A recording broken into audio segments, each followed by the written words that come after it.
Hello mga kalimunin! For today's vlog ay magsiselebrate nga pala kami dahil po ay may pesta sa aming baryo. Happy festival nga pala sa barangay kahit noon. Samahan nyo kami mag-enjoy. Let's go!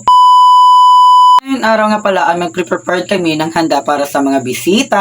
At alam nyo mga kalimunin, hindi pa ako masyadong nakatulog dyan kasi nakadisco ako kagabi. Alam nyo naman, desperas, hindi mawawala sa bailihan. At ito na nga po mga kalimunin, kinaya ko po para makapaganda kami sa mga bisita. Hindi ko nga po ina-expect niya may handa po kami kasi may bisita po yung kapatid ko.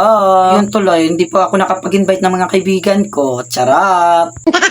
At sa oras nga dyan mga kalimunin, gumagawa po ako dyan para makaluto kami ng lumpia. Lumpia, Shanghai. Siyempre mga kalimunin, tumulong na ako dito para mapabilis talaga agad ang aming pagluto. Hulaan nyo nga po ito mga kalimunin kung ano to po yung pagluto nito. Basta pato yan ha. Nasobrahan na sa laga.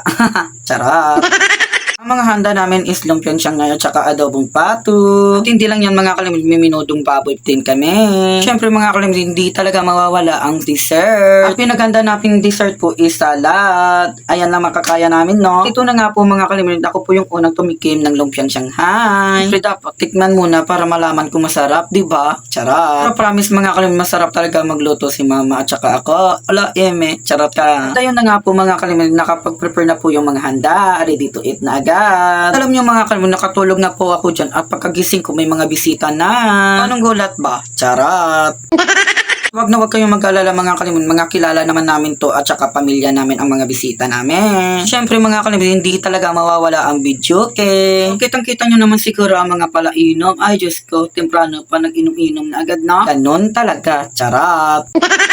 Gustong-gusto ko nga pala magpapasalamat sa mga bisita namin. Maraming salamat. Ayun na nga po mga kalimunin, nandito na nga po pala kami sa Pika-Pika at para manood ng racing boat. Tamang-tamang mga kalimunin, pagkakiyat namin ng Pika-Pika ay nag-start na agad ng racing boat. Kitang-kita nyo naman siguro mga kalimunin, sobrang dami ng mga tao sa Pika-Pika. Alam nyo naman, may racing boat. Hindi lang yung mga kalimunin, maraming din tao sa malapit sa dagat. Gusto ko nga palang i-congrats ang lahat ng sumali sa racing boat. Congrats sa inyo. Pagkatapos nga namin manood ng racing boat ay pumunta na agad kami sa bahay. Alam nyo naman, inuman naman yan.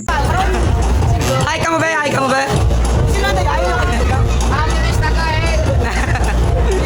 Lumabas nga pala ako dito para manood ng mga kaganapan sa plaza. Pasensya na mga kalimunin, di po ako nakapag-video kasi nagmamadali yung pong kasama ko. Dito na nga po mga kalimunin, magmi-makeup na nga po pala kami dito para makapag-prepare kami sa sayaw namin. Munti ko nga palang kakalimutan ay sumasali pala kami sa sectoral dance. Siyempre mga kalimunin, kung lagi kayo nanonood ng mga post ko at makikita nyo ang sayaw namin. Sa mga hindi pa nga pala nakapanood ng sayaw namin ay tingnan nyo na lang po sa mga post ko.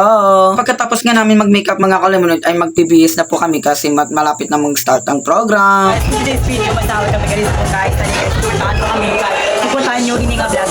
Ininga Vlog guys. So, baka dito sa plaza, magandang pumunta ang Pakistan sa gayat nyo. Go! Guys, okay na? O, sinakus mo. O, bakit?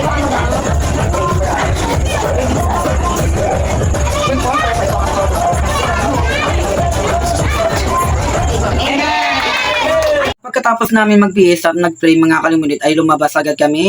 Siyempre mga kalimunin, lumabas kami at saka nagbunot. Sobrang gulat namin mga kalimunin kasi contestant number 3 kami. Siyempre ako nag-abot, diba? Party ko na, charot. Gusto ko nga palang i-shoutout ang mga pamilya ko sa pagsusuporta sa amin. Thank you. Ito na nga po mga kalimunin, nag-BS at nag-ibig na sectoral dance at saka tensya na mga kalimunin, di po ako video.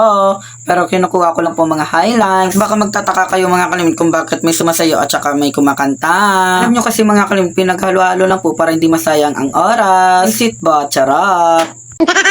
Saka nga pala mga kalimunin, dinagdagan ko na po ito ang mga intermission number.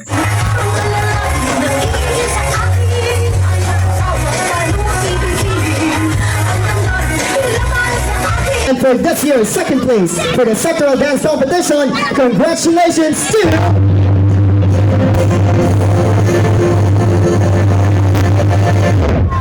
Women's and LGBT!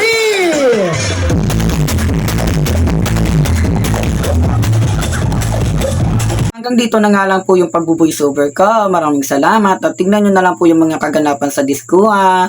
Let's enjoy!